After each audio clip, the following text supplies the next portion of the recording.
Hello friends, இன்றைக்கி நம்ம சேனலில் ஒரு முக்கியமான ஜோதிட தாள்களையும் ஒரு இன்ட்ரெஸ்டான ஆன்மீக பரிகாரத்தையும் பார்க்க போகிறோம். பார்க்குறதுக்கு முன்னாடி எதை பற்றி இது பார்க்க போகிறோம் அப்படிங்கிறத இன்ட்ரோவில் ஷேர் பண்ணுறேன், வாங்க பார்க்கலாம். 2026 4வது மாதமான ஏப்ரல் மாதமானது பிறந்து நடந்துட்டுருக்கு. இந்த ஏப்ரல் மாதம் ஸ்டார்டிங்லேருந்து எண்டு வரைக்குமே நிறைய விசேஷமான நாட்கள் வருகிறது. இந்த ஏப்ரல் மாதத்தில் சமீபத்தில் ஏப்ரல் 14ஆம் தேதி தமிழ் புத்தாண்டானது பிறந்தது. அதோடு ஏப்ரல் மாதத்தில் சித்திர மாதத்துடைய அமாவாசையானது வந்தது. இப்போ அடுத்த ஒரு ஆட்டமானது வரப்போகுது. அது என்னன்னா, ஏப்ரல் 21க்கு மேலே அக்ஷய திருதிங்கிற ஒரு திருதியானது வர இருக்கு. இந்த திருதி யாருமே அறிஞ்சிடாத ஒரு திருதி. இந்த திருதியில் என்ன செய்தாலும் அது வளருங்கிறத ஃபஸ்ட்டு தெரிஞ்சுக்குங்க. அதனால தான் இந்த திருதியில் தங்கம் வாங்கிறது ஒரு ஹைலைட்டான விஷயமாக பார்க்கப்படுது. தங்கம் வாங்கி மென்மேலும் சேர்ந்தால் அது அதிர்ஷ்டம் தானே. அதனால தான் இந்த நாளில் தங்கம் வாங்கிறது ஒரு பயங்கரமாக சொல்லப்படுது. இந்த நாளில் தங்கம் மட்டும் இல்லாமல் தங்கம் தவிர வேறு சில பொருட்களும் வாங்கலாம். அதெல்லாம் என்ன பொருட்கள் வாங்கணும், அதை வாங்கிறதுனால அதிர்ஷ்டம் எப்படி கிடைக்கும் அப்படிங்கிறதையும் சொல்ல போகிறேன். அதையும் இந்த வீடியோவில் ரிஷப ராசிக்காரங்க தெரிஞ்சுக்குங்க. இது ரிஷப ராசிக்காரங்களுக்கான வீடியோ. இந்த வீடியோவில் யாரும் சொல்லாத பல ரகசியங்களை இப்போ உங்கள் ராசிக்கு நான் சொல்ல போகிறேன். ஸோ என்ன மாதிரி உங்களுக்கு இந்த அக்ஷய திருதியில் கிரகங்களால் பலன் கிடைக்கும் அப்படிங்கிறத தான் சொல்ல போகிறேன். இந்த அக்ஷய திருதி உங்களுக்கு அதிர்ஷ்டமாக அமையுமா இல்லை ஆபத்தாக அமையுமா அப்படிங்கிறது எல்லாமே சொல்ல போகிறேன். அதை இந்த வீடியோவில் ரிஷப ராசிக்காரங்க நீங்கள் தெரிஞ்சுக்கிறீங்க. ஸோ தெரிஞ்சுக்கிறது மட்டும் இல்லாமல் இதற்கேற்ப நடந்து பயனும் பெறுங்க. அதை தான் நான் உங்ககிட்ட சொல்ல வரேன். ஸோ ரிஷப ராசி அன்பர்களே, உங்களுக்கான பலன்களை பார்க்கலாம் வாங்க. அதோட அக்ஷய திருதியில் தங்கம் தவிர வேறு என்னெல்லாம் வாங்கலாம் அப்படிங்கிறதையும் சொல்கிறேன். அதையும் இந்த வீடியோவில் தெரிஞ்சுக்குங்க. எல்லாத்தையுமே தெரிஞ்சு இதற்கேற்ப நடந்து பயன் பெறுங்க. அதை தான் உங்களுக்கு சொல்ல வரேன். ஸோ ரிஷபராசி அன்பர்களே, உள்ளதை உள்ளபடி சொல்பவர்கள், நடிக்க தெரியாதவர்கள், நல்ல பண்பாளர்கள், இந்த மாதிரி உங்களுடைய குணத்தை பெருமையாக சொல்லிக்கொண்டே இருக்கலாம். உள்ளதை உள்ளபடி சொல்லிட்டாவே பாதி ப்ராப்ளம் சால்வ் ஆகும்.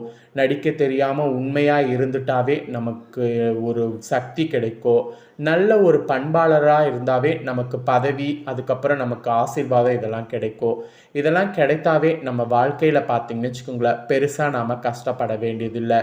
இதெல்லாம் நமக்கு கிடைக்கிறதுக்காகவே நாம் ரொம்ப பார்த்திங்கன்னு வச்சுக்கோங்களேன் ஹார்ட் ஒர்க் போடணும். சரி, இதெல்லாம் ஒரு பக்கம் இருக்கட்டும்.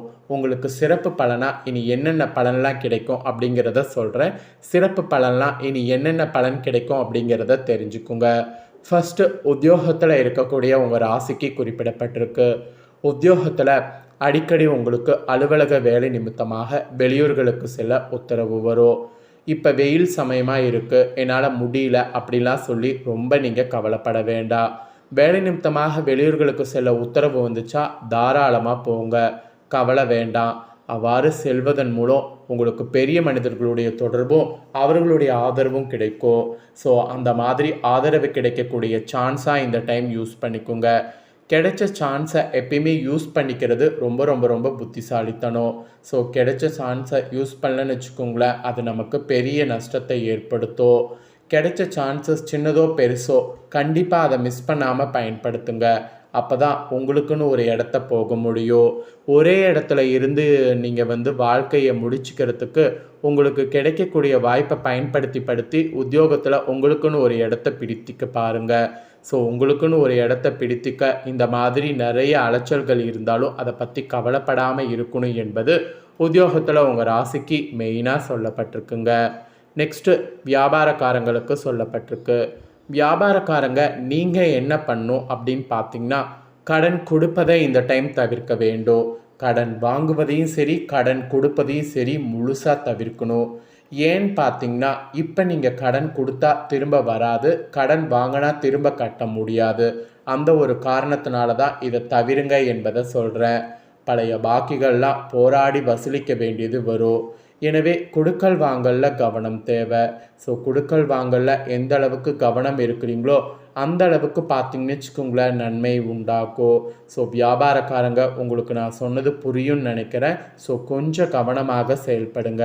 அப்புறம் கொடுத்துட்டு பின்னாடி மாட்டிக்காதீங்க. இப்போ என் ஃப்ரெண்டு எனக்கு தெரிஞ்சவங்க அப்படின்னு கொடுத்துட்டு பின்னாடி மாட்டிக்கக்கூடாது. ஃபஸ்ட்டே ஒரு விஷயம் முடிவு பண்ணிக்கோங்க. கொடுக்கல் வாங்கல் வேண்டாம் அப்படிங்கிற மாதிரி முடிவு பண்ணிக்கோங்க. அதுதான் இப்போதைக்கு உங்களுக்கு வியாபாரத்துக்கு நல்லதும் கூட. அதுக்கப்புறமா குடும்பத்தை நிர்வகிக்கக்கூடிய தலைவன் தலைவிகளுக்கு சொல்லப்பட்டிருக்கு. குடும்பத்தை நிர்வகிக்கக்கூடிய ரிஷபராசிக்காரங்க தலைவன் தலைவிகள் நீங்கள் கைத்தொழிலான டைலரிங், அழகு நிலையங்கள், பொம்மை தொழில் போன்ற சுய தொழிலை ஆரம்பிக்கிறதா இருந்தால் ஆரம்பிக்கலாம். இப்போ நீங்கள் ஆரம்பிக்கிறது லாபத்தை ஈட்ட முடியும். அது மட்டும் இல்லாமல் நீங்கள் ஸ்டார்ட் பண்ணுற பிஸ்னஸ்க்கு நல்ல உதவியும் கிடைக்கும், ரெஸ்பான்ஸும் இருக்கும். மாமியார் மருமகள்கள் உறவுகளில் பிரச்சனை ஏற்படும்.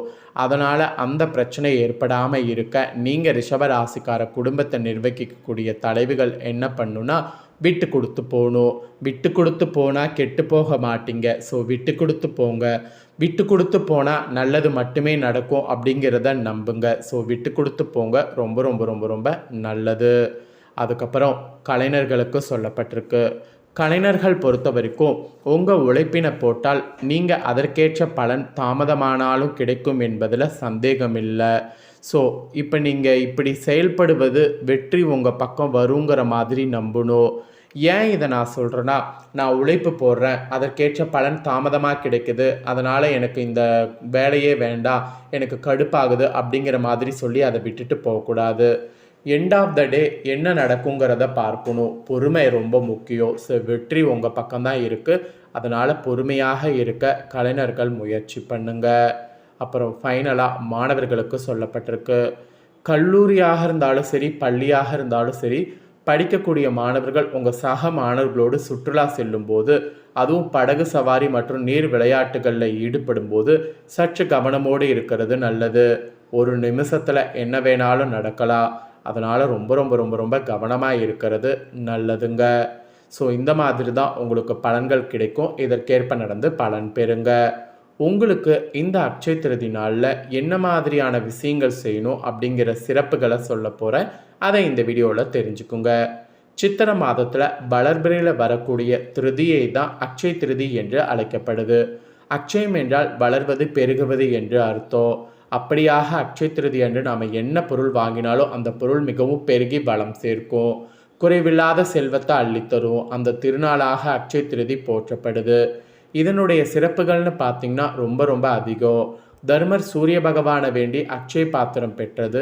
மணிமேகலை அட்சய பாத்திரம் பெற்றது. இவ்வளவு ஏன் சிவபெருமான் அன்னபூரணி தாயரிடம் தனது பிச்சை பாத்திரம் நிரம்பக்கூடிய அளவு உணவை பெற்றது இந்த நாளில் தான். அப்புறம் பகவான் பரசுராமர் அவதரித்த நாள், புனித நதி கங்கை பூமியை தொட்ட நாள், குலசர் கிருஷ்ண பகவானை சந்தித்த நாள், ஆதிசங்கரர் செல்வத்தை கொட்டி கொடுக்கக்கூடிய நாள், அப்புறம் ரொம்ப ஸ்லோகமாக இருக்கக்கூடிய கனகரத சோஸ்தரை இயற்றிய நாள், குபேரன் இழந்த செல்வங்களை மீட்ட நாள், திருதாயுகம் ஆரம்பமான நாள், வியாசர் மகாபாரதம் எழுத ஆரம்பித்த நாள் இந்த நாள் தான். ஸோ இந்த நாள் ஒரு புனிதமான நாள். இந்த நாளில் செய்ய வேண்டிய விஷயங்களை தெரிஞ்சுக்குங்க. இந்த நாளில் தங்கம் வாங்கிறது ரொம்ப நல்லது. அட் த சேம் டைம் தங்கம் மட்டும்தான் வாங்கணுங்கிறது அவசியம் இல்லை. உப்பு, அரிசி, ஆடைகள் மற்றும் விலை உயர்ந்த எந்த ஒரு பொருளை வாங்கினாலும் அது இந்த நாளில் வாங்கிறதுனால பல மடங்கு பெருகும் என்பது ஐதீகம். இந்த தினத்தில் புதிய தொழில் தொடங்குறதா இருந்தாலும் தொடங்கலாம். பூமி பூஜை செய்வதுக்கு கூட உகந்த நாள். ஏழைகளுக்கு தானமும் செய்யலாம், பிதுர்களுக்கு தர்ப்பணமும் செய்யலாம். அப்படியெல்லாம் இந்த நாளில் செய்வதன் மூலம் அவங்களுடைய ஆசீர்வாதம் பெற்று சிறப்பாக வாழலாம். அதனால் இந்த நாளில் செய்ய வேண்டிய விஷயங்கள்னு பார்த்திங்கன்னா இதெல்லாம் உங்களுக்கு குறிப்பிடப்படுது. அப்புறம் இந்த அட்சய திருதி அன்னைக்கு நீங்கள் என்ன பண்ணுன்னா, விடியறதுக்கு முன்னாடி எழுந்து சுத்தமாக நீராடி பூஜரையை சுத்தம் செய்து விளக்கேற்றி கோலம் போட்டு அதன் மீது ஒரு பலகை வைக்கணும். பின் பலகையின் மீது கோலம் போட்டு ஒரு சொம்புல சந்தன குங்குமம் இட்டு அதில் நீரை நிரப்பி அதன் மீது பெரிய தேங்காய் வைத்து மாவிளை அதனை சுற்றி நம்ம கலசம் போல் தயார் செய்ய வேண்டும். பின் அந்த கலசத்தின் அருகில் மஞ்சள் பிள்ளையார் பிடித்து வைத்து அதன் அருகில் புதிதாக வாங்கிய பொன் பொருட்களை வைத்து பூ போட்டு பூஜை நாம் செய்ய வேண்டும். அதாவது பூவெல்லாம் போட்டு பூஜை செய்யணும். பிறகு அதற்கு கற்பூர தீபாரதனை காட்டி வணங்கணும். இந்த நாளில் எல்லாத்துக்கும் மேலே ஏழைகளுக்கு அன்னதானம் செய்யணும். உணவு வஸ்திரம் போன்றவற்றை தானம் வழங்கணும். பசுவுக்கு கீரை வகைகளை வழங்கணும். இந்த நாளில் அன்னதானம் செய்வது மிகப்பெரிய புண்ணியமாக கருதப்படுது. ஸோ இந்த அட்சய திருதி அன்னைக்கு இதெல்லாம் செய்ய வேண்டும் என்பது உங்கள் ராசிக்கு சொல்லப்பட்டிருக்கு. சொன்னதை தெரிஞ்சிருப்பீங்க. தெரிஞ்சதுக்கேற்ப நடந்துக்குங்க. இந்த வீடியோவை உங்கள் ஃப்ரெண்ட்ஸ் ஃபேமிலிக்கும் ஷேர் பண்ணுங்கள். உங்கள் ஃப்ரெண்ட்ஸ் ஃபேமிலியில் இருக்கிறவங்களும் வீடியோ பார்க்கட்டும். அவங்களும் ரிஷப ராசிக்காரங்களாக இருந்தாங்கன்னா இந்த தாள்களை தெரிஞ்சு இதற்கேற்ப நடந்து பலன் பெறட்டும். இதே போல் புதிய அப்டேட்டான நிறைய வீடியோ நம்ம சேனலில் போடப்படும். அதை எல்லாமே உடனுக்குடனே தெரிந்து கொள்ள மறக்காமல் நம்ம சேனலை சப்ஸ்கிரைப் பண்ணுங்கள். கூட பெல் பண்ண ப்ரெஸ் பண்ணுங்கள். நெக்ஸ்ட் இதே போல் சுவாரஸ்யமாக வேறொரு புதிய வீடியோவில் வந்து உங்களை சந்திக்கிறேன். சப்ஸ்கிரைப் பண்ணி சப்போர்ட் பண்ணுங்கள்.